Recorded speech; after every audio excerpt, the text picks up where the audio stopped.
انا جاي اقول لك استنى ما تشتريش. لو كنت من الناس اللي سمعت ان في طروحات جديده ولونشات جديده في منطقه الار 8 في العاصمه الاداريه الجديده، وبتدور على ارخص سعر موجود، وسمعت عن الشركه اللي نازله بتقول احنا عدلنا وطورنا وبنعد التسعير وبنعمل كذا وكذا وكذا علشان مصلحه العميل، فانا جاي بقول لك استنى ما تشتريش. ما تشتريش مع الشركات اللي بتلعب على السعر بس وهي ما عندهاش انشاءات في مشاريعها. الفكره كلها اللي خلتني اعمل الفيديو ده ان في عميل عندي بيتصل يسالني انا اتعرض عليا واحد اتنين تلاته باقل سعر متر موجود في العاصمه، والشركه دي بتقول ان هم بيعيدوا التسعير علشان خاطر التوجهات بتاعت الدوله وشويه كلام كده وشويه اعلانات.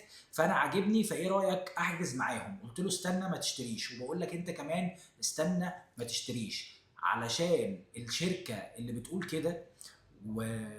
وانا يعني للاسف ان انا بقول الكلام ده، هي عندها مشاريع ما بدأتش فيها، عندها حاجات متأخرة فيها، وفي نفس الوقت نازل طروحات تانية، والناس بتسيب المنتج العقاري الكويس علشان منتج تاني مش كويس، علشان السعر اقل، علشان تسهيلات اكتر، ونرجع نبقى للاسف بنتخانق ونقول المجال العقاري هو اللي وحش. المجال العقاري محتاج وعي من المشتري علشان يعرف يشتري صح، لان المكسب في الاستثمار العقاري بيحصل وانت بتشتري، مش وانت بتبيع، ولا وانت بعد كده بتشغل، ولا اي حاجه من الكلام ده. وانت بتشتري لازم تشتري صح. فالفيديو ده انا عامله علشان اقول لك للمره مش عارف الكام استنى ما تشتريش، علشان لو ده هدفك هتبقى بتشتري غلط، وفي النهايه محدش هيخسر غيرك.